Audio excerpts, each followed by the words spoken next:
Olá pessoal, estamos aí na última semana, não é, do nosso calendário cristão, litúrgico. Estamos na 34ª semana desse tempo comum. Adentraremos o Advento no próximo domingo e eu queria trazer uma importante reflexão para nós, dando continuidade ao primeiro vídeo, porque nesses tempos a gente fala muito do reinado de Cristo, né? A gente fala dessa segunda vinda intimamente, né, unida à primeira, né? A igreja com muita sabedoria uniu praticamente essas duas festas, né? Cristo Rei no domingo passado e nesse domingo o Advento, né? Espera desse Cristo que vem à luz do mundo. Então a luz do mundo volta, né? E o mundo hoje e por todos os tempos, né, em que os judeus transitaram, levando consigo essa promessa dessa vinda de Cristo, dessa redenção, o mundo esteve em trevas, né? Então a condição humana é caminhar entre as trevas, né? Um combate espiritual que a gente, por não enxergar materialmente, a gente se vale da oração, a gente se vale da presença viva de Cristo na sua igreja através dos sacramentos, a gente se vale do magistério da igreja para nos conduzir. Então imaginem, estamos num vale de lágrimas, ao meio de um monte de sofrimento, sem enxergar muito bem o caminho. Então, se não é a luz do mundo a vir iluminar a humanidade, a história da humanidade, a gente fica numa situação muito perigosa. O demônio, sabendo disso, acentua as trevas. Então, aonde a gente não recebe a luz de Cristo, a gente anda em meio às trevas. Os santos foram aqueles que compreenderam isso e nos deram um sinal, né, de que é possível sim realizar a vontade de Cristo, é possível sim ter uma vida evangélica, ter uma vida eucarística, ter uma vida de adoração a Deus, colocar esse reinado acima de todas as coisas que a gente possa ter no mundo, né? De todas as outras, os outros bens passageiros. Então os santos nos ensinam. E essa última semana de novembro também nos leva a meditar sobre o fim da nossa vida, não é? Que a gente teve aí no início do mês a celebração dos fiéis defuntos, e também a celebração de todos os santos. Então é um mês muito forte para a gente pensar no futuro da nossa vida, para a gente não se desesperar, né? Quando a gente observa esse mundo, esse grande tumulto à nossa volta, essa grande perseguição da igreja, que não é novidade nenhuma, né? Tanto não é que a nossa cabeça foi crucificada. Então a gente não tem nenhum assombro de observar o que se faz com os cristãos no mundo. No entanto, isso deve nos levar a uma reflexão. Para quê? Para que a nossa prática seja muito pontual no combate. Esses vídeos, eles são questionadores, porque muitas vezes a gente como se diz, né, enrolado na bandeira, sem sentir. A gente acaba trazendo para a nossa vida cristã conceitos que não são cristãos. E foi isso que eu quis dizer no vídeo anterior, quando eu peguei Dom Estevão Bittencourt, porque o Dom Estevão Bittencourt é esse grande radar, né? Ele tinha essa capacidade de estar sempre observando o mundo e, não, peraí, isso não é assim, né? Então, com certeza, essa continuidade do trabalho de Dom Estevão que a gente procura dar, óbvio que num grau infinitamente menor, não é? Porque Dom Estevão é de uma sabedoria, de uma cultura que não se comparam, né? É uma coisa muito rara realmente, um grande teólogo, mas é importante que a gente se valha dessa espiritualidade de Dom Estevão para a gente combater nos tempos presentes. A gente precisa identificar. Então eu peguei aqui algumas leituras que eu considero muito importantes. Vocês já sabem que eu estudo e leio sempre, estou sempre lendo e relendo, né, porque é um livro muito grande, né, a Conjuração Anticristã, especialmente os pontos que nos interessam mais. Eu acredito que os primeiros capítulos são muito assim explicativos do mundo que a gente está vivendo. E aqui a gente vai pegar os meus dois resumos do capítulo 7 e 8 desse livro. E também eu peguei a meditação de São Tomás de Aquino, né, uma compilação de um sacerdote, deixa eu pegar o nome do sacerdote. Ele reúne os ensinamentos de Santo Tomás de Aquino para cada tempo litúrgico, né? Então agora a gente vai encerrar o tempo comum, aí tem um livrinho do tempo do Advento, né? É o padre Denis Mézard, né? A primeira edição dele é de 2020, Meditações para o Tempo Comum, então ele seleciona. E no dia 1º de novembro é isso que eu vou começar a ler para vocês nesse vídeo, para que a gente entenda que espiritualidade dos mártires é essa. Porque nessa semana a gente teve, né, só os que eu peguei, porque como eu publico todo dia, eu estou sempre lendo, né, prestando atenção, né? A de hoje é Santa Catarina de Alexandria, Virgem Mártir. No início da semana, Santa Cecília, né? Acho que foi segunda-feira. Santa Cecília, né? Virgem e Mártir. Temos o Papa Clemente I, né? Mártir da igreja. Temos Santo André Dung-Lac também, né? Lá no Vietnã, com mais de milhares, né, de mártires no Vietnã. Então, a gente fica questionando, né, o que leva o cristão ao extremo da doação de si, né? Ele reconhece algo que está muito acima do que se vive aqui. E essa deve ser a nossa busca maior. E é isso que incomoda tanto, como a gente vai ler nesses resumos, né? E a gente precisa entender que o contexto do temor a Deus e o contexto do acreditar no tempo futuro, né? Esse tempo que a gente está vivendo aqui nessa última semana, né? Sempre lendo os evangelhos de hoje, né? Cristo vem sobre as nuvens, né? Tudo se abala, há um abalo cósmico e depois vem Cristo, né? Para instaurar o seu reinado definitivo e último.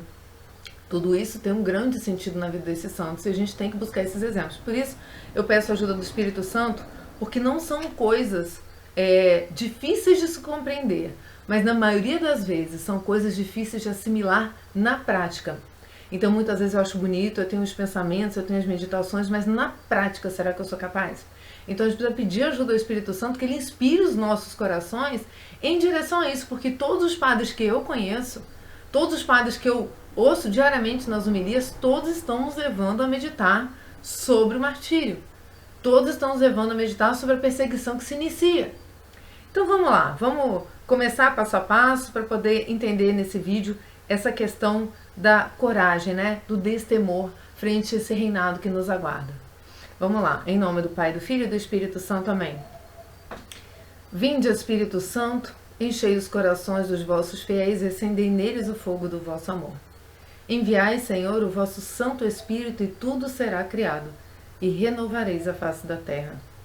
Deus, que instruíste os corações dos vossos fiéis com a luz do Espírito Santo, fazei que apreciemos retamente todas as coisas segundo o mesmo Espírito e gozemos sempre da sua consolação por Cristo nosso Senhor. Amém. Ó Maria, concebida sem pecado, rogai por nós que recorremos a vós, em nome do Pai, do Filho, do Espírito Santo. Amém. Lembrando a todos, né, que no próximo sábado, dia 27, dia de Nossa Senhora das Graças, tá? Então vamos lá, né? No dia 1º de novembro, a reunião da leitura aqui de Santo Tomás é a felicidade dos santos. Prestem atenção. Vinde benditos do meu Pai, possui o reino que vos será preparado desde a criação do mundo. Está em Mateus 25, 34. O reino dos céus é a glória do paraíso. E não é de admirar, porque reino não quer dizer outra coisa senão regime, governo. O melhor governo é aquele onde não se faz nada contra a vontade do que governa. A vontade de Deus é a salvação dos homens, porque quer que todos os homens se salvem. É a primeira carta, Timóteo 2,4. E isto terá lugar principalmente no paraíso, onde nada se oporá à salvação dos homens, como se lê em São Mateus. Tirarão do seu reino todos os escândalos e os que praticam a iniquidade. Assim, pois, quando pedimos, venha o teu reino, pedimos para ser participantes do reino celestial e da glória do paraíso. A oração do Pai Nosso, venha a nós o vosso reino. Esse reino é muito desejável por 3 motivos. Primeiro, pela justiça soberana que reina nele. Todo o teu povo será um povo de justos. Isaías 60, 21. Na terra estão os maus mesclados com os bons, porém no céu não haverá nem mal, nem pecador. Segundo, pela liberdade perfeitíssima. Aqui não há liberdade mesmo, quando todos a desejam naturalmente. Porém, ali haverá liberdade absoluta contra toda servidão. Será livre da sujeição à corrupção. Romanos 8, 21. E os homens não somente serão livres, senão também reis. Como diz o Apocalipse, e fizeste deles para o nosso Deus um reino e sacerdotes, e reinam sobre a terra. Apocalipse 5:10. A razão disso é que todos serão uma vontade com Deus. E Deus quererá tudo o que os santos querem, e os santos o que Deus quer. Bom, por isso que Nossa Senhora é medianeira de todas as graças, porque Maria está conforme a vontade de quem? Deus. Então o que Maria pede é o que Deus quer, né? Então assim também é o nosso convívio com Deus. E em consequência reinarão todos, pois se fará a vontade de todos, e Deus será a coroa de todos.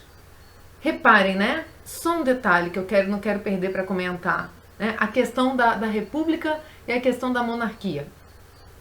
Parem e pensem por alguns segundos, né? Qual se assemelha mais ao reinado de Cristo? Eu não estou falando em termos políticos, não estou falando a monarquia é melhor que a república, não.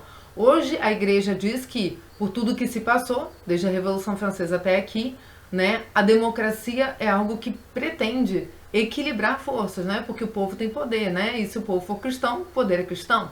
Né, então hoje a igreja entende que o que precisa os cristãos estar inseridos num contexto político para que a política se faça. Mas enfim, eu não quero pegar isso não, eu quero pegar lá no início da Revolução Francesa, em que o conceito de governo era o governo de um rei absoluto. E o movimento maçônico criou o conceito de quê? De res pública, né? De coisa pública. O poder é uma coisa pública. Mentira, nunca foi.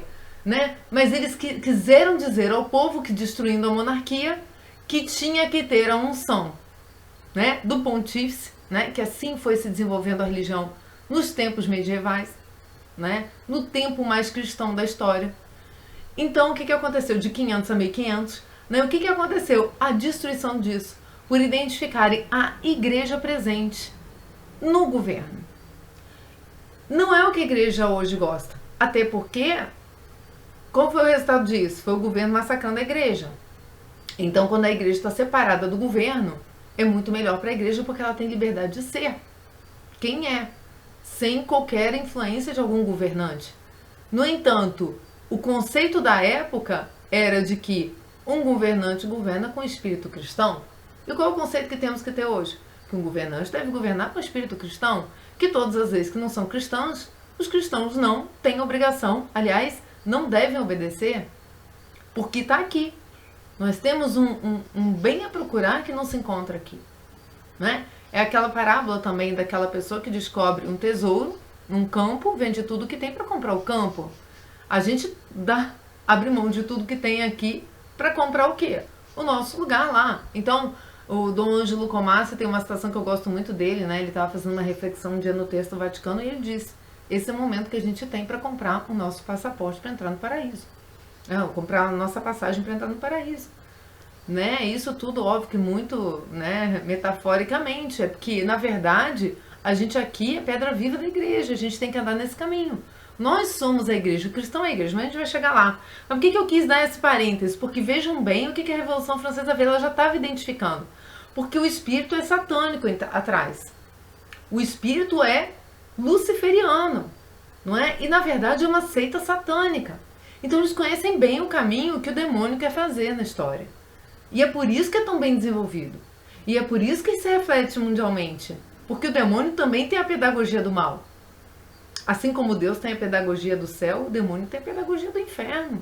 Ensina bonitinho como chegar lá. E há quem compre, né? Há aqueles que acreditam que vão ser livres lá no inferno, né? Quem acha que a sua natureza um dia vai estar desprendida de Deus está muito enganado, né? Porque o próprio demônio se enganou quanto a isso. Mas vamos continuar, senão eu fico divagando aqui, mas é verdade, né? Pelo qual, com a vontade de Deus, se fará a sua vontade. Em consequência, reinarão todos, pois se fará a vontade de Deus e de todos, e Deus será a coroa de todos, né? O que hoje se fala mundanamente, democracia. O poder pertence ao povo. Entende? Mas o poder pertence ao povo contra quem? Contra Deus. É isso, a esse ponto que estamos chegando. Vejam bem, no céu a lógica é invertida. É por você dar soberania a Deus que você tem todo o poder com Ele, porque Deus quer compartilhar esse poder, Ele quer compartilhar a sua essência. E aqui o homem quer o quê? Fazer esse governo para o povo, para poder o quê? Roubar a sua essência e alienar as consciências, né? Para poder ter cada vez mais poder. Mas vamos lá, é importante a gente fazer essas reflexões, porque isso é real e vivo, né? E a gente está vendo por aí. Então, naquele dia, o Senhor dos Exércitos será um diadema cintilante, uma coroa de glória para o resto do seu povo. Está em Isaías 28:5. E o terceiro, por causa da admirável abundância. Nunca nenhum ouvido escutou, nem nenhum olho viu, outro Deus salvar assim os que nele confiam. Aí tem as citações, né? Isaías 64:4. E é ele que sacia com seus bens o teu desejo, Salmo 102:5.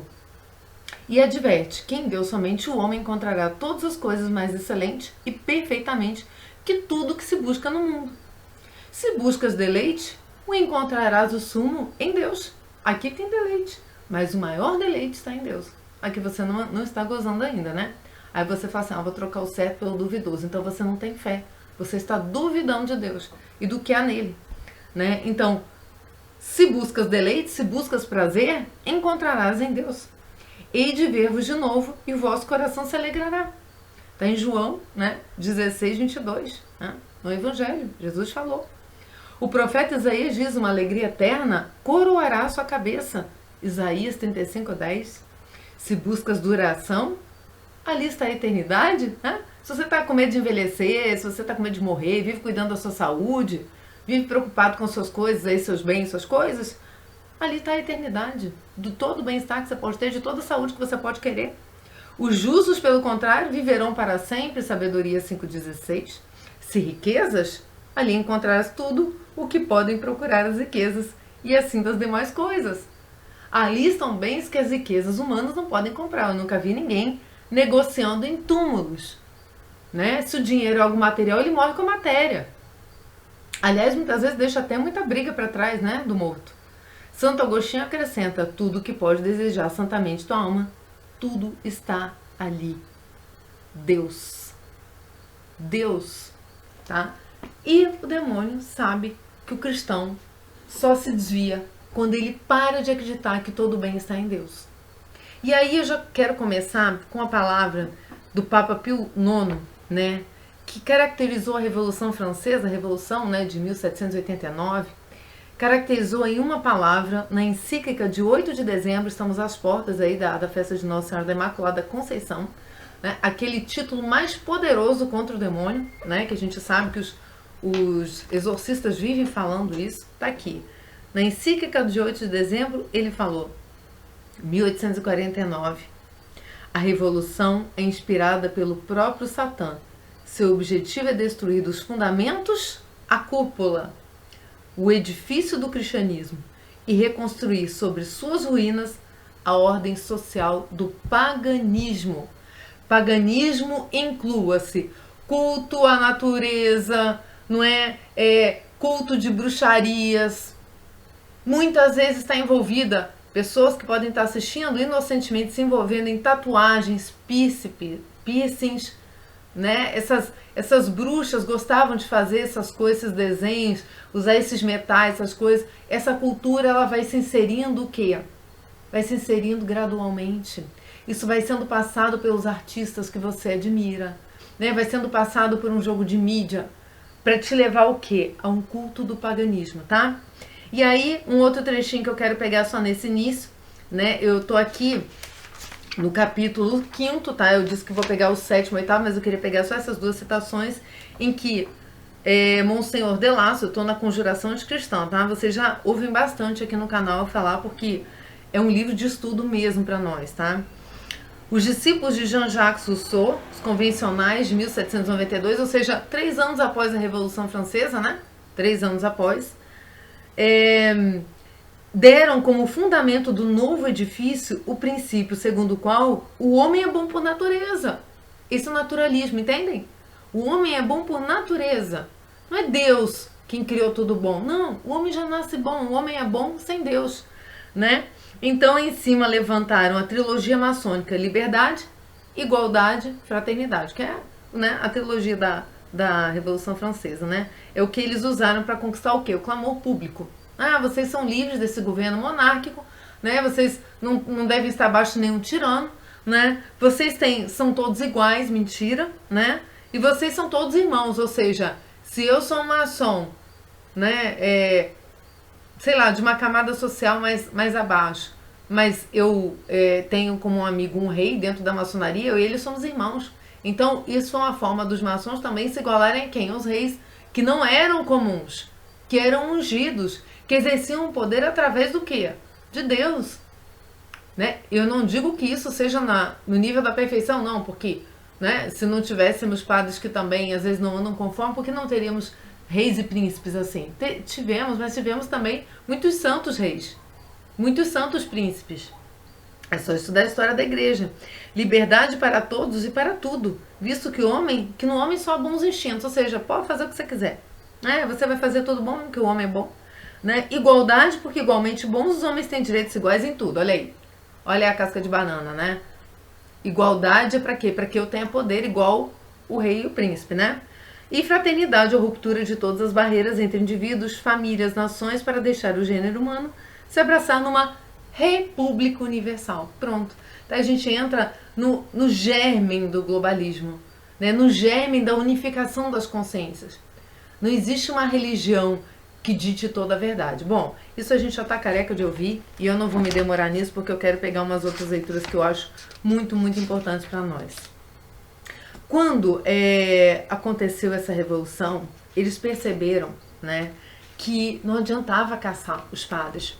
Né? Eu vou entrar nisso no 7 e 8, mas eu queria pegar aqui no 7 um trechinho, no 8, no final do 8 um trechinho, já no final, tá? Mas eu vou voltar para o 7. Em que vai dizer que numa sessão comum das lojas de Lyon, no meio da maçonaria, numa loja maçônica, realizada em 3 de maio de 1882, esse livro é todo documentado, tá? Eles têm documentos da igreja aqui. E cujo resultado foi publicado no Chaîne d'Union, né, de agosto de 1882, o Illuminati Renier dizia, né, Illuminati, eles já identificam, né, essas declarações, esses documentos todos já identificam em que parte da maçonaria eles estavam, tá? E a gente já falou disso aqui, né, qual era o quadro de ação dos Illuminati nessa época. É preciso, então Renier dizia, é preciso não ignorar o que não é mais um mistério, que há muito tempo 2 exércitos estão frente a frente, que a luta está atualmente aberta na França, Itália, Bélgica, na Espanha, entre a luz e a ignorância, e que uma terá razão sobre a outra. Preste atenção, eles cansam de dizer, né? A cerimônia de entronização na maçonaria, a pessoa que está entrando tem que dizer, eu saio das trevas e venho para a luz. Aqui ele está te dizendo luz e ignorância, está chamando os cristãos de quê? Obscurantistas, né? Vocês estão na idade das trevas, não. Obedeçam à idade da luz, né? A era do iluminismo. Gente, qual era, que era Lúcifer? O que quer dizer Lúcifer? Era um anjo da luz. Prestem atenção como até a significação teológica eles não têm a menor vergonha de usar. Eu saí das trevas, agora eu venho para a luz, quer dizer, eu venho para aquele que revelou o homem, né? Coma da fruta e vai conhecer do bem e do mal. Né, o gnosticismo, né, por isso esses símbolos gnósticos têm tanto a ver com Lúcifer, né, o bode, não sei, enfim. Aí começa um outro assunto, né, que a gente vai desenrolando. Mas é isso, eles têm muito claro isso, né? E chamam da ignorância. É preciso que leia-se o clero secular, é preciso que se saiba que os estados maiores, os chefes desses exércitos são, de um lado, os jesuítas, leia-se o clero secular e regular. Por isso que Marquês de Pombal, quando instituíram, né, a maçonaria aqui pela proclamação da República, expulsou quem primeiro? Os jesuítas. Por quê? Porque a educação cristã permeava a sociedade. Seria a base da sociedade, a sociedade cristã. Achavam que expulsando os jesuítas estariam livres da promessa de Nossa Senhora de Fátima, coroa portuguesa. O Brasil está ligado à coroa portuguesa, né? O Padre Paulo fala muito bem disso, mas eles acham nessa ignorância demoníaca, né? Porque o demônio ele cega também a inteligência das pessoas. Eles achavam que matando, se perseguindo religioso, eles iam conseguir alguma coisa. Não entenderam nada disso que a gente acabou de ler em Santo Tomás, né? É Deus quem está na frente. Mas enfim, vamos lá, continuando. De um lado os jesuítas e do outro os franco-maçons. Mas a destruição da igreja não deixará o lugar suficientemente limpo para a construção do templo maçônico. Os clamores contra a igreja juntam-se sempre gritos não menos raivosos contra a ordem social, contra a família e contra a propriedade. Aí você pode fazer o link facinho para o comunismo. Né? É mais ou menos como uma corrida de bastão nas Olimpíadas. Não sei se é o nome dessa corrida é essa, né? O que a maçonaria fez, né? Passou o bastão dessa, vamos dizer, dessa declaração das lojas, né? Dessa coisa da república, para o quê? Para a ditadura comunista. E aí você pode ver que as duas estão dentro do mesmo sentido, as duas fazem parte do mesmo sentido, né? Porque tornar a coisa pública não é só tornar o bem, o poder, algo público, algo que o povo deve se manifestar, obviamente, porque o povo é livre, e é livre mesmo porque Deus nos criou livres, mas não, né? Tem mais coisa por trás, e dá para sentir que tem. É tornar a coisa pública e dizer o seguinte, não tem nada que seja de Deus, é tudo seu, homem, é tudo seu, faça a lei ao seu modo, esqueça de Deus, né? Então isso é alienante. essa luta da ordem social contra a família e contra a propriedade, a gente vê reflexo dentro da igreja mesmo, do feminismo, do aborto, né, dessa destruição do papel de cada um dentro da família, né, que é tão bonito. A gente tem vídeos aí sobre família, tão bonito, sobre a unidade, né? Estamos no ano da família, o Papa pede pra gente ler Amoris Laetitia, enfim. E assim deve ser, posto que as verdades de ordem religiosa entraram na própria substância dessas instituições. Ora, se não é Deus, né, quem sustenta isso com os ensinamentos de Cristo, que vieram a vigorar aí por 1000 anos, né? 1000 anos. A custa de quê? Do sangue dos mártires, 1500 anos, na verdade, 1500 anos, né? A custa do sangue dos mártires. Então, meus irmãos, a gente está diante de uma coisa tão clara e tão óbvia, de um combate tão ridículo, que só uma pessoa muito alienada não consegue entender o que é um governo pelo medo. O medo de morrer por causa de um vírus, o medo, né? Eles estão testando o nível de medo. Se fôssemos todos um espírito de mártires, eles jamais conseguiriam fazer esse teste em nós, porque ninguém deixaria de ir à igreja, ninguém deixaria de frequentar os sacramentos, ninguém deixaria de celebrar as missas por conta de um vírus. Mas eles estão testando, eles já estão introduzindo, né, esse princípio dessa perseguição, que vai acontecer. Vai acontecer. A sociedade repousa sobre a autoridade que tem seu princípio em Deus. A família sobre o casamento que retira da bênção divina sua legitimidade e sua indissolubilidade. Que Marx gosta de dizer que é o primeiro patrimônio a ser tirado, né? A família. Que é um absurdo isso, né? Então nós vamos instituir a prostituição, né? Porque daí é a democracia do corpo, tudo é de todos, né? É aquela música, eu sou de ninguém, eu sou de todo mundo e todo mundo é meu também, né? É isso aí. A propriedade sobre a vontade de Deus que promulgou no 7º e no 10º mandamento para protegê-la contra o roubo e mesmo a cobiça. E tudo isso se importa destruir. Se se quer, como pretende a seita, fundar a civilização sobre novas bases. Ou seja, não tem civilização sobre novas bases se eu não corromper o cristão. Não tem, não é o cristianismo, não é a igreja, não é o edifício, somos nós, pedras vivas. Não tem como eles fazerem isso. É por isso que eles estão tentando e mudando de tática. Agora a tática está se conseguindo introduzir por infiltração dentro da igreja e por uma consciência leve dos cristãos, está conseguindo se enraizar dentro da igreja. Leão XIII anotou isso em sua encíclica Humanum Genus. Aquilo que os franco-maçons se propõem, disse ele, aquilo para que tendem todos os seus esforços é a completa destruição. Por outra, né? A completa destruição de toda a disciplina religiosa e social nascidas das instituições cristãs e a substituição por outra, adeptas às suas ideias, cujo princípio e leis fundamentais são tiradas do naturalismo. Tá aí. Os papas, gente, os papas já identificaram tudo isso. Não pensem que o Papa Francisco não sabe, sabe muito bem, tá? Sabe tanto que ele fica aí propagando, né, um diálogo, né, um entendimento. Para quê?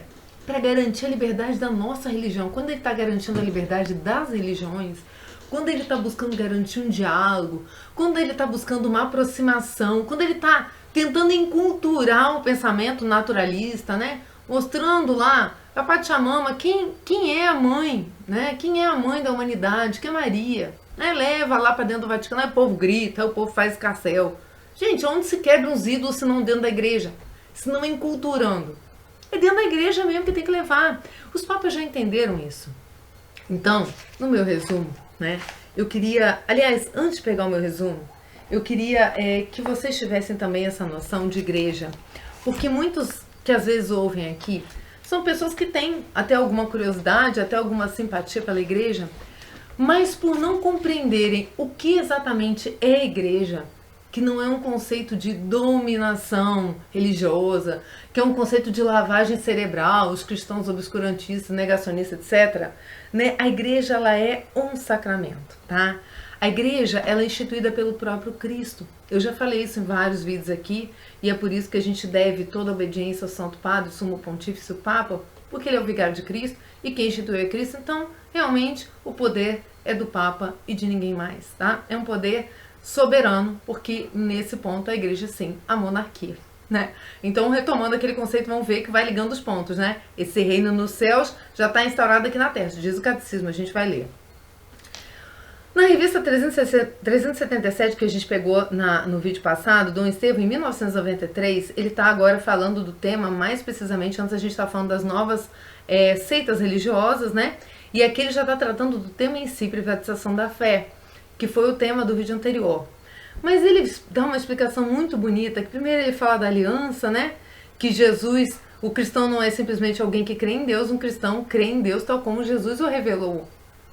Então é difícil que eu tenha esse Deus, entre aspas, maçônico, né, que é o grande arquiteto do universo, que só é um Deus. Não, a gente crê no Deus que Cristo revelou, porque Ele é o Deus conosco, Ele é Emmanuel. Então, sempre se situou na linha de uma aliança entre o Pai e o gênero humano. Essa aliança interpela pessoalmente cada ser humano. Para aí, eu não vou continuar a ler não, porque eu quero fazer essa linha de raciocínio com vocês, né? Aliança que Cristo, né? Eu digo que sou cristão. Se eu vou lendo as leituras, aquelas leituras vão me interpelando.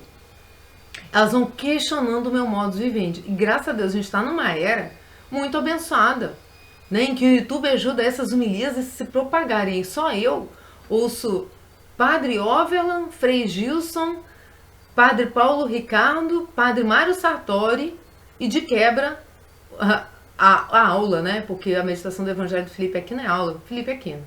Então esses são 5 que eu ouço todo dia de manhã. Então vejam bem como a gente tem uma riqueza espiritual aí de graça, né? De graça, vamos dizer que você paga a internet, mas a gente está nessa era em que dá para compreender, dá para ser interpelado, porque a palavra é explicada continuamente, e esses que eu citei são todos fiéis ao magistério, todos leem o Catecismo da Igreja Católica, que o tem como último ensinamento, ponto final da Igreja. Todos são a favor do Concílio Vaticano II. Não tem ninguém que fique criticando o Papa. Todos são santos padres de Deus, né? Como tantos outros deveriam ser por aí, não são. Mas Dom Estevão, que é um desses santos padres da Igreja dos nossos tempos, fala algo que é muito importante, que a Igreja nos ensina. Ele fala que é sacramento. Então, a Igreja, assim constituída, tem uma face humana. Mas não é apenas a soma dos homens que a compõem. Dentro dela vive o Cristo. Este comparou-se a um trono de videira do qual somos os ramos. Isto quer dizer que há uma comunhão de vida entre Cristo e seus discípulos ou sua igreja. Gente, a gente não vive só essa vida material. Quando a gente é batizado, não é? Quando a gente recebe a luz de Cristo, quando a gente nasce para o reino de Deus, a gente não vive mais apartado de Cristo em substância. Por quê? Por causa da misericórdia dele. É óbvio que ele não vai te obrigar a estar com ele na vida eterna. É um convite, esse convite é exigente. E é por isso que o mundo moderno não aceita, porque é exigente. No entanto, isso requer de nós uma resposta. E uma resposta honesta, vivida com a própria vida. A testemunho dos mártires, que nada trocaram na terra, né, por esse céu, né?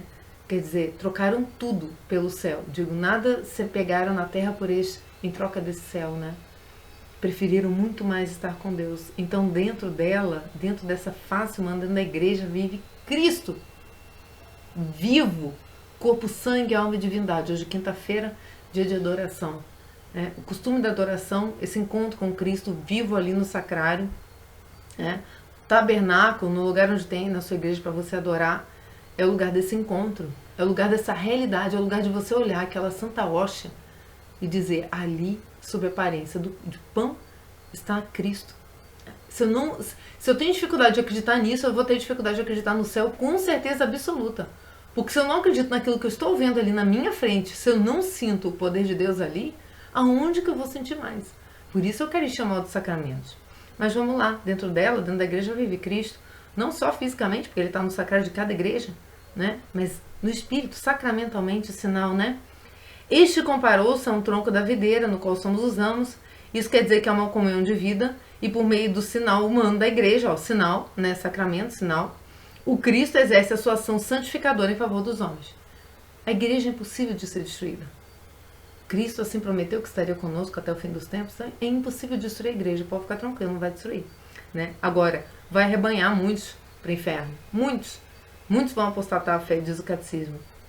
Mas Cristo exerce uma ação santificadora em favor dos homens, né? E esse sinal, ele é humano, né? Ele vem aí pela mão dos sacerdotes, pelos quais a gente deve rezar sem cessar, dia e noite, pelos sacerdotes, em cada oração que a gente puder colocar, porque são eles que, a eles foi dado esse poder, a começar do Papa, os bispos, né, os presbíteros. Então é o que torna a igreja um sacramento, né, essa ação contínua, santificadora, através da igreja, isso são os sacramentos. Vejam bem como é importante a igreja, né, a frequência nos sacramentos. Né? Ou o sacramento que prolonga a humanidade de Jesus, né? Ou o contrário, né? Tanto nos eleva a Cristo quanto traz Cristo aqui, né? Porque através do meu corpo também vive Cristo. Eu não sou batizada, eu não frequento os sacramentos, então Cristo está aqui. Então eu tenho que viver com essa dignidade de Cristo. Eu tenho que colher os frutos desse Espírito em mim, né? Que inclusive na liturgia das horas é a terceira leitura, né? Da leitura breve das horas intermediárias, né? O espírito, a que espírito eu pertenço? Como que eu reconheço? Então, se eu já tenho dificuldade de ser externa, de exteriorizar, de que me vejam, né, nas minhas vestimentas, no meu modo de ser, no meu modo de conviver com Cristo, é sinal de que eu estou tendo dificuldade de receber esse Cristo, porque ele não está conseguindo passar de mim para o mundo. Eu não estou conseguindo prolongar, né, esse prolongamento da humanidade de Jesus em cada um de nós, em mim e em você, batizado. Então, por esta na terra, o Filho de Deus exerce sua função de arauto da boa nova, restaurador do homem ferido pelo pecado. Gente, é um trabalho contínuo. A cada Eucaristia, a cada celebração de missa. É contínuo, é um resgate contínuo. Por sua igreja, corpo de Cristo estendido através dos séculos, Cristo continua sua missão redentora. Por conseguinte, a igreja não é algo acidental no cristianismo. Vamos construir a igreja. Vamos nos reunir em comunidade. Não é acidental. É algo pensado. Né? É algo pensado. No cristianismo, algo que possa ser recomeçado, que se recomeça, né? Como se recomeça um partido político. Né? Destrói a igreja, vamos construir outra. Não. Ela tem sua origem no mistério da encarnação. Olha aí, o advento, Natal. Olha aí, como as duas coisas estão ligadas, né? Central no cristianismo, né? Tem sua origem no mistério da encarnação. Esse mistério é central no cristianismo. Deus se encarnou, veio ficar conosco. E a seu modo prolonga esse mistério. Cristo e a igreja são, pois, inseparáveis um do outro. Não há cristão em sentido pleno que não seja membro de Cristo, cabeça do corpo de Cristo, que é a igreja. Cristo não é apenas um mestre que tenha deixado uma mensagem a ser estudada e vivenciada em escolas fundadas por homens, ótimos homens. Eu amo a Cristo, mas não amo a igreja. Não, Cristo não é isso. Pode-se, portanto, dizer, o não reconhecimento da igreja decorre da ignorância do que seja a autêntica pureza do cristianismo. O Catecismo da Igreja Católica fala pequenos pontos que eu acho de extrema importância para esse vídeo. No 1179, ele diz que ele está falando da liturgia das horas, né? Está falando onde celebrar, né? Onde prolongar essa experiência sacramental da igreja, né? O culto em espírito e verdade da nova aliança não está ligado a um lugar exclusivo. Preste atenção. Por que não se destrói a igreja? Por que os mártires se rendem, né? A terra inteira é santa e foi entregue aos filhos dos homens. O que ocupa lugar primordial quando os fiéis se congregam em um mesmo local são as pedras vivas. Olha a congregação. As pedras vivas, incorporados a Cristo pelo Espírito Santo, nós somos o templo vivo do Deus vivo, né? Nós somos o templo do Deus vivo. O corpo de Cristo ressuscitado é o templo espiritual do qual jorra a fonte de água viva, né? Então, através de Cristo, nós somos o templo do Deus vivo. Quando o exercício da liberdade religiosa não sofre entraves, os cristãos constroem edifícios destinados ao culto divino. Maravilha! Temos belíssimas igrejas, né? Começar a Cátedra de São Pedro lá, né? A Igreja de São Pedro, no Vaticano. Essas igrejas visíveis não são simples lugares de reunião, mas significam e manifestam, e dão a conhecer a igreja viva nesse lugar, morada de Deus com os homens reconciliados e unidos em Cristo. Tá aí, né? O Catecismo da Igreja Católica dizendo o que é esse templo, o que é o templo que os maçons querem derrubar para construir o templo deles. Somos nós, cristãos. Ponto. Tá? Então o foco é você. E o foco não é você porque você é humano, cristão, maravilhoso. Não, o foco é você porque você tem Cristo no seu corpo. E como o demônio não pode atingir Cristo, ele vai atingir você. Tá? Seja bem-vindo a essa realidade cristã. O demônio te persegue porque você é tempo vivo do Deus vivo. E como ele não pode atingir a Deus, né, ele atinge quem? O corpo. Né? Não pode atingir a cabeça, atinge o corpo. A Maria é aquela que pisa na cabeça da serpente, né? E a gente sabe que, como parte mais forte do corpo místico da igreja, Nossa Senhora, né? Porque Nossa Senhora não é a cabeça, Nossa Senhora faz parte do corpo místico da igreja. Parte mais forte, a união com Maria, a união com a concebida sem pecado, aí 8 de dezembro, Imaculada Conceição, tira o nosso pé do chão, não tem como a serpente nos pegar mais. Não tem como, a não ser que você seja muito bobo. Não é que você sai o tempo inteiro em questão, mas o mundo, mais Deus, mas o mundo, mais Deus. Aí você vai ficar caindo, vai cair no chão toda hora. A Maria vai te resgatar toda hora também. Porque enquanto os filhos estão vivos aqui nessa terra, ela não larga os filhos. Para cumprir, por isso também é tão importante a consagração a Maria, tá? Pelo método de São Luís Maria Grão de Montfort. Para cumprir a vontade do Pai, Cristo inaugurou o reino dos céus na terra. A igreja é o reino de Cristo já misteriosamente presente. 763, tá? Mas partamos para o demônio. Partamos para entrar naquele assunto ali que eu guardei para vocês. 395 do Catecismo da Igreja Católica. O poder de Satanás, entretanto, não é infinito. Ele não passa de uma criatura. Poderosa pelo fato de ser puro espírito, mas sempre criatura. Não é capaz de impedir a edificação do reino de Deus.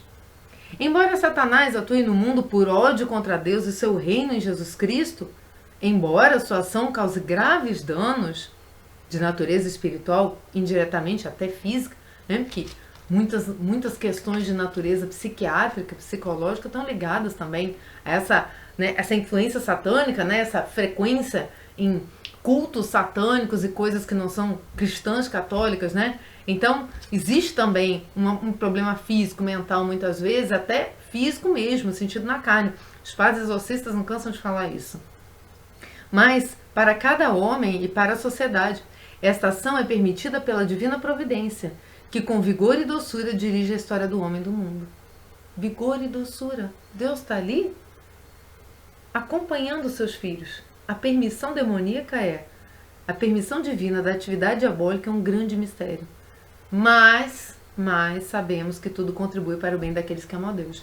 Tá aí, para aqueles que não entendem, mas por que Deus deixa o demônio agir? Mistério. A igreja tem resposta? Não tem resposta. A igreja tem meditações teológicas sobre o demônio e sobre a ação demoníaca no mundo. Agora, a gente tem a palavra de Deus, né? A gente tem a palavra em que Cristo diz que estaria conosco todo o tempo, até o fim dos tempos. Ou seja, se Cristo e o demônio não convivem, só está com o demônio quem quer. Concordam? A gente tem também a palavra dele de que no mundo a gente vai ter aflições, mas ele venceu o mundo. Né? Ele venceu a morte sendo obediente. Então a gente tem tudo que precisa, não é, para estar longe dessa realidade satânica. E essa realidade satânica quer atingir a nós por primeiro. E esse é todo o estudo de Monsenhor de Laços, que é algo assim fantástico da gente ler, né? E me valeu o resumo, que é o que eu quero passar a ler para vocês. Vamos lá. Pouco a pouco, vai dizer Monsenhor de Laços, se preparam duas sociedades diferentes. A divisão do país contra si já se nota no século XVI, nos longos esforços que os protestantes fizeram para construir uma nação dentro da nação. Antes ainda da Reforma, foi a Renascença que começou a fazer a divisão das ideias e dos costumes. Então, após 4 séculos, né, nada triunfou sobre o cristianismo. O Dom Odaí tem uma homilia assim, né? Todo mundo caiu, só a igreja ficou. Aí Monsenhor diz assim, olha, a Renascença não refez a unidade moral pelo triunfo sobre o cristianismo. A Reforma, mesmo com violências, perfídias e traições, também não venceu. Né? Tá aí fundando a igreja até hoje, milhares de seitas protestantes. Né? O filosofismo, com a corrupção dos costumes e dos espíritos, tampouco. Né? Óbvio que tem infiltração, e óbvio que aqui Monsenhor Taós está em 1910 e não está sabendo o que está acontecendo em 2021, que isso está vindo com mais força, mas ele identificou que isso ia aumentar. Ele está falando que aqui nessa época ainda estava sendo entronizada. Ainda vinham aí as 2 grandes guerras, não é? Ainda vinha aí a instauração desse marxismo, né? De consciência, essa ideia de um marxismo já moral, atingindo a moral do cristão, permeando até dentro da igreja com a teologia da libertação. Então, Monsenhor de Laços sabia que ia acontecer. Mas ele está dizendo que não triunfaram até então. E não vão triunfar, óbvio que não vão triunfar. né? Mas vai parecer que a igreja deixou de existir, diz o catecismo da Igreja Católica, mas não vão triunfar. O triunfo é de Cristo. Cristo é o rei, né? Então a revolução com seus confiscos, Revolução Francesa aqui, tá? A revolução com seus confiscos, exílios e massacres não conseguiu ter razão contra as doutrinas e virtudes com que o cristianismo embebeu a alma francesa durante 14 séculos. Mas Monsenhor Delas, nesse livro, ele já faz o link com a Revolução Comunista.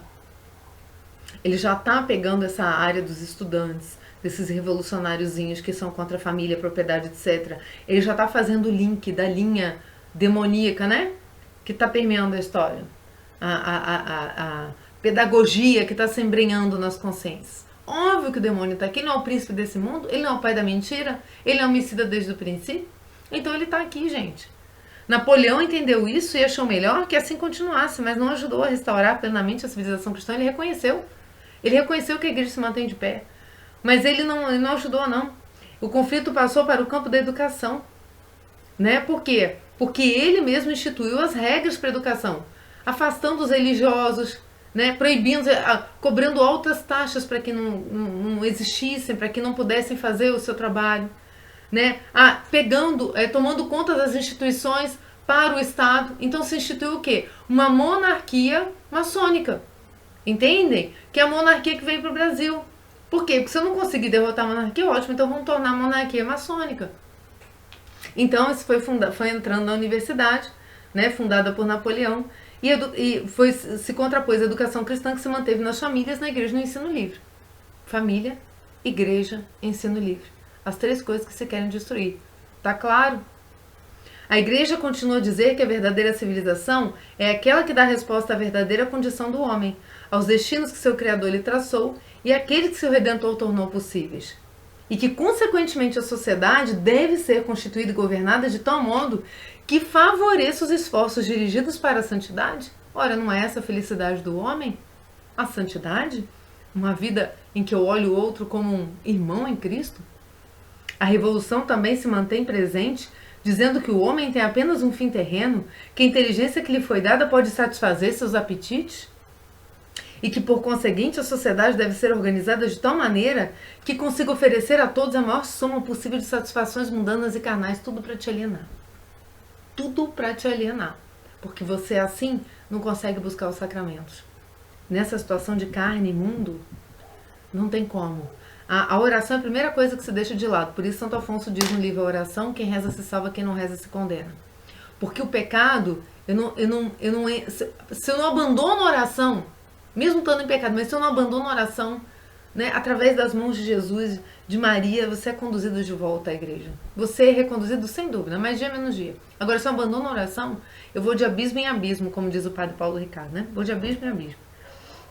Então é por isso que eles querem isso, para te alienar, para te fazer sentir mal com tudo que você já... Aliás, quer ainda que você tenha remorso, né, de tudo que você já fez, né? Mesmo sendo perdoado, você fica com aqueles remorsos, aquela culpa, né? Aí não há somente divisão, mas conflito.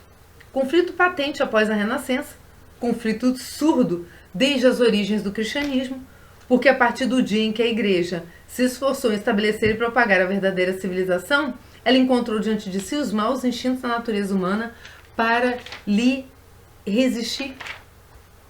Waldeck Rousseau buscou o triunfo da revolução por meios menos sanguinários. Primeiro, abolição das congregações religiosas por lei. A constituição do Estado em uma potência rival. O que a gente tem hoje? Não é o império das leis? Se eu crio uma lei contra o cristianismo, vai submeter quem? Todo mundo. Por quê? Porque é lei. Porque é vontade da maioria. Você não pode se contrapor. Você é cristão, mas o problema é o seu. Você está num governo democrático, se você não decide assim, mas os outros decidiram, você tem que seguir. Essa é a ideia deles. É como se eles estivessem fazendo um bem à humanidade e o cristão estivesse se opondo a esse bem, né? E o cristão fosse um fanático. Não, o cristão é aquele que fala da verdade, por isso martírio, que não rende culto a nenhum outro Deus, que seja a Constituição, que seja o Estado esse Deus. Então, essa busca aí já é uma palavra minha, né? A busca da institucionalização do extermínio do pensamento cristão nas leis e da prática cristã, limitando as igrejas. Porque a monarquia nos remete a Deus e através desse Deus as leis são feitas, a consciência de que deve existir para que aquele governo seja realmente cristão. As leis têm que estar conforme, né, os ensinamentos de Deus, e aí o governo se executa por essas leis cristãs. Mas eu tenho a democracia em contraposição, naquela época, essa era a ideia, o objetivo, e vem ganhando, né? Vem ganhando mesmo bastante vulto, né? A democracia, eu ainda botei barra anarquia, porque as duas coisas em dado momento estão se confundindo na nossa história, só vocês verem, que estão abandonando até as leis para fazer uma anarquia. Ela se liga ao homem, não a Deus. Porque né? Democracia, o poder do povo, né? Então, os homens é que ditam as leis e não mais Deus. E aí eu crio o quê? Essa revolução. Preste atenção, né? Então é uma alteração da representatividade do povo, em que de um lado o pensamento cristão deveria ser o filtro e do outro o apetite humano o substitui. Então eu estou querendo extinguir os mártires da face da terra. Eu estou querendo extinguir aqueles, né, que são o nosso exemplo maior. Porque o martírio? Calma, não, martírio não.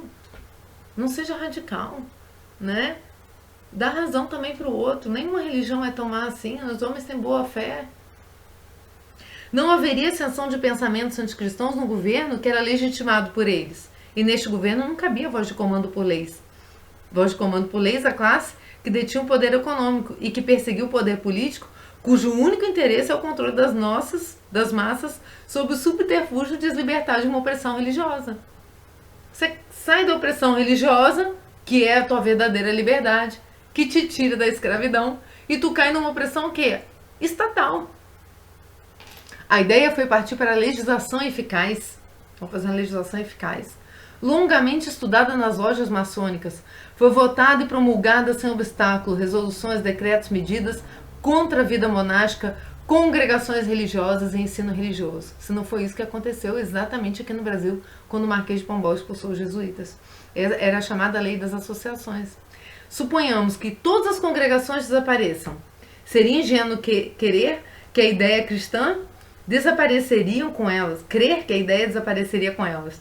Atrás de seus batalhões se encontra a Santa Igreja Católica, que diz: vosso fim último não está aqui embaixo, aspirai a mais alto. Olha aí.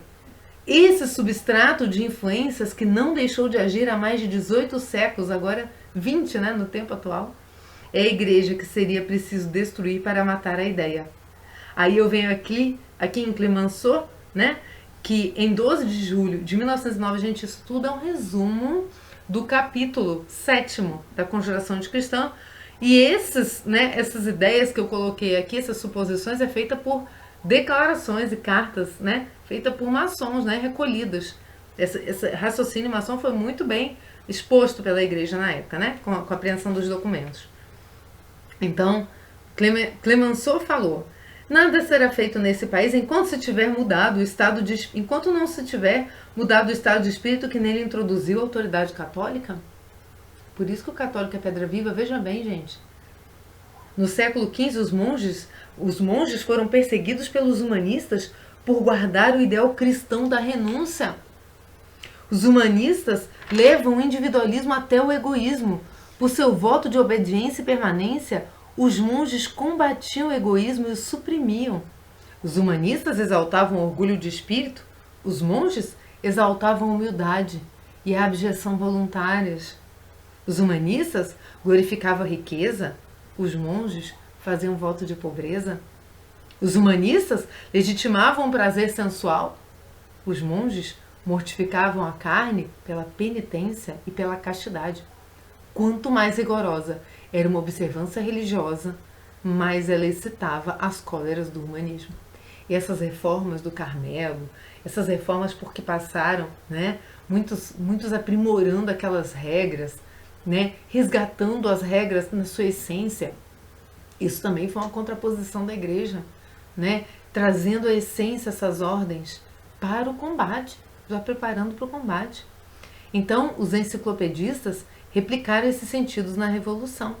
Aí tem uma carta de Frederico II a Voltaire, em que ele diz, né, nobre Frederico II, em que ele diz, no dia 24 de março de 1767, ou seja, antes da Revolução Francesa, ele diz assim, olha: percebi, como eu outros, que os lugares onde há mais conventos de monges são aqueles em que o povo está mais cegamente preso à superstição, ao cristianismo. Não há dúvida de que se conseguir destruir esses asilos de fanatismo, o povo se tornará um pouco mais indiferente e morno a respeito dos objetos que atualmente são sua veneração? Seria preciso começar a destruir os claustros, pelo menos começar a diminuir-lhes o número. Por quê? Porque o religioso ele é testemunho. Ele é esse Marte que já deixou nas suas vestes, dá para se olhar que ele já deixou esse mundo. E que ele está passando a mensagem do mundo que vem. Por isso que a batina é tão importante nos padres. Esse é o nosso próximo vídeo sobre isso, tá? Depois eu vou fazer esse gancho, tá? Essa era a revolução social preparada pelas leis. Saída da civilização cristã para as vias da civilização pagã. Né? Então tinha que destruir. Eu vou deixar essa questão da presença dos religiosos, desse testemunho, para o próximo vídeo, que é a continuidade aqui. Mas eu vou passar para o 8, porque no 8 é a conclusão desse nosso raciocínio. Eu sei que tem pouco tempo, mas eu quero só pegar um trechinho. Viviane, né, que é um maçom, ele vai dizer em 15 de janeiro de 1901: estamos encarregados de preservar o patrimônio da Revolução de todo atentado. Pouco a pouco o espírito laico foi se insinuando nas fissuras da sociedade religiosa. Nós não estamos apenas frente a frente com as congregações, nós estamos frente a frente com a Igreja Católica. Olha que importância que eles dão, né? Eles exaltam no próprio, né? Estão olhando para o rei, não estão reconhecendo o rei, né? Estão olhando para a própria majestade da Igreja Católica e colocando ela que não é só uma congregação, é a Igreja Católica. O poder espiritual e o poder temporal disputam prerrogativas soberanas, tentando ao conquistarem as consciências manter até o fim a direção da humanidade? A verdade é que aqui se encontra a sociedade baseada na vontade do homem e a sociedade baseada na vontade de Deus. As congregações e a igreja não vos ameaçam apenas por suas intrigas, mas pela propagação da fé. É o meu trabalho seu, ide pelo mundo pregar o evangelho. Não temais as batalhas que vos oferecerão, ide, vá até o martírio. E se encontrares diante de vós essa religião divina, que torna poético o sofrimento, mediante promessa de reparação futura, além o martírio, aponde-lhe a religião da humanidade, que ela também torna poético o sofrimento, oferecendo-lhe como recompensa a felicidade das gerações. Aqui também a gente mata. Se você gosta de morrer por uma causa, não tem problema não. Aqui também é poético o sofrimento. Olha a maldade, né?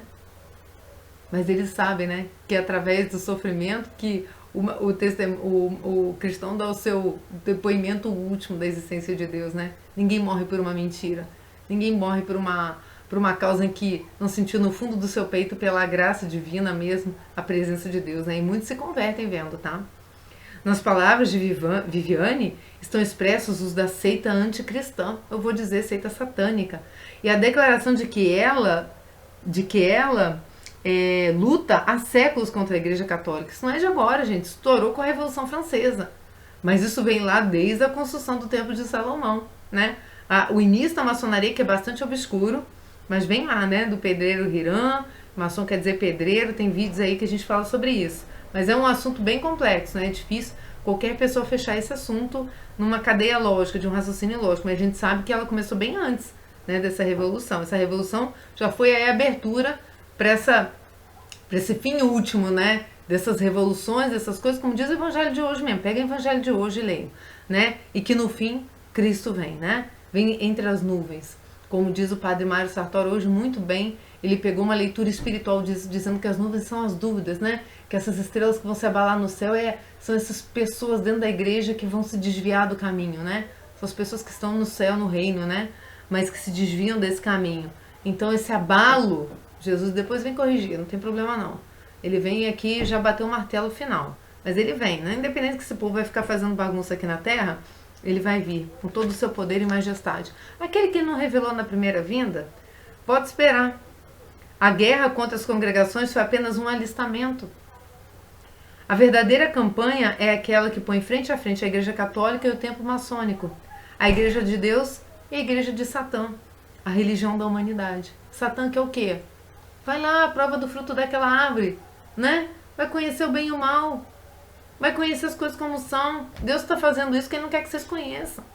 Religião da humanidade. Você sabe mais que Deus quem é você. Você sabe mais que Deus quem é homem, que é mulher. Você sabe mais que Deus se um feto ele tem vida, se não tem. Se coloque no lugar de Deus. Vai lá, não tem problema não. Isso é o reino de Satanás. É o reino do orgulho, da soberba, da desobediência, da discórdia, da divisão, da maldade, do erro, da mentira. Esse é o erro, né? que a Revolução Francesa começou a impor, já preparada pela Renascença, né, pelo movimento renascentista, pelo movimento protestante, infelizmente. Lutero deu uma bola fora danada. Infelizmente, pela desobediência, orgulho, soberba. A Igreja Católica, eu fiz um comentário que eu quero ler para vocês. A Igreja Católica é o prolongamento da ação salvífica de Cristo no seu corpo místico, que segue se sacrificando, e nos sacramentos, né? Deificando o homem pela aproximação dele com Deus através de Cristo. Se não enxergamos isso, perecemos. Cristo é a luz porque revela, e Lúcifer passou a ser treva porque esconde. A igreja de Satã é o prolongamento da sua arrogância, incitando a desobediência, cortando o transcendente pela separação de Cristo, cabeça, do corpo. Nós, uma decapitação, né?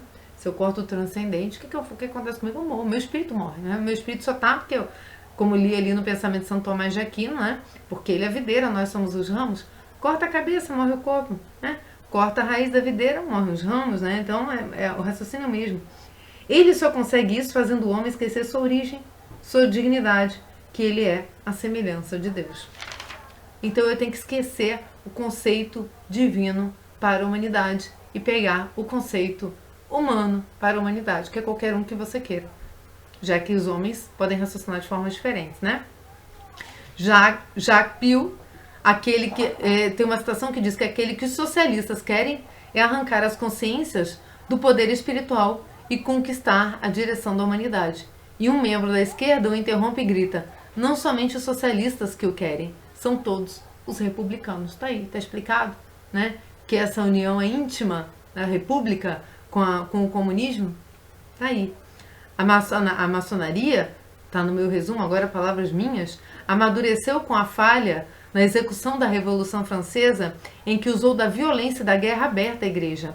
Ela descobriu que há dois caminhos mais eficazes e silenciosos que os de antes, uma vez que o sentimento cristão é inextinguível.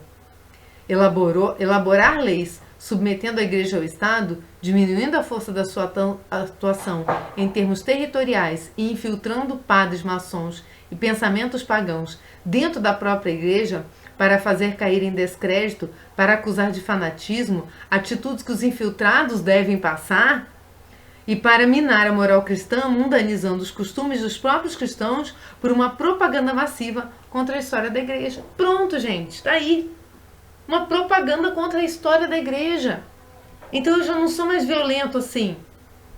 Eu já entendo que os mártires vão continuar morrendo.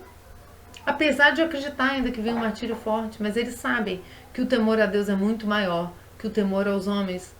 Que o que nos prende não é essa terra. Que o que nos prende é a vida futura. Que nós olhamos sempre para o céu. A gente tem o testemunho, a gente pode seguir o exemplo dos mártires. Não, agora eles querem infiltrar. Infiltrar mesmo. Aí você vê um padre falando um negócio que não tem nada a ver. Tá infiltrado. Tá infiltrado. Duas coisas, um infiltrado, corrompido. Não quero acusar, né? O padre não é padre. Não, tá corrompido por essa ideia de outro padre, de outro bispo infiltrado. Né? Então, gente, esse raciocínio é o que eu queria deixar para vocês, tá? Depois eu termino de ler tanto o meu resumo do 7 quanto do 8, mas eu quis muito resumir isso para nós. Por quê? Porque nós estamos no fim desse raciocínio, no fim desse ano litúrgico, né? Que se passou aí com tantas preocupações com relação às práticas nossas de fé, dos sacramentos, os funcionamentos das igrejas. A gente se prepare. Eles estão fazendo os testes, né? Eles já estão acusando a igreja de muitas coisas, né? Acusando o pensamento cristão de fanático, de obscurantista, de negacionista, e eles estão preparando o território. Então, vamos entender. O poder do demônio é limitado, ele é muito atuante, ele sabe que o tempo dele está contado, ele é muito atuante, e ele vai incitar todas as pessoas que estão afastadas de Deus e dos sacramentos a fazer o projeto dele. Ponto, em resumo é isso. Tá? Fiquem com Deus. Na próxima a gente vai falar da importância do testemunho, né, dos religiosos, dos sacerdotes e como eles estão nessa frente de combate e como que eles, tanto quanto a família, são os primeiros a serem atingidos, né, porque na verdade eles são os fundamentos mesmo da vida da igreja e com sua maneira de ser, eles denotam essa presença de Cristo no mundo, né, todos eles. E assim todos nós cristãos, como diz aí na leitura, pedras vivas, tá? Então, vamos continuar nosso estudo, nossas reflexões, porque se aproximam os tempos, mas Cristo também se aproxima. Cristo vem, está conosco, mas Cristo vem com todo o seu poder e glória e nada temos a temer. Fiquem com Deus, salve Maria Santíssima e até o próximo da sequência. Até mais!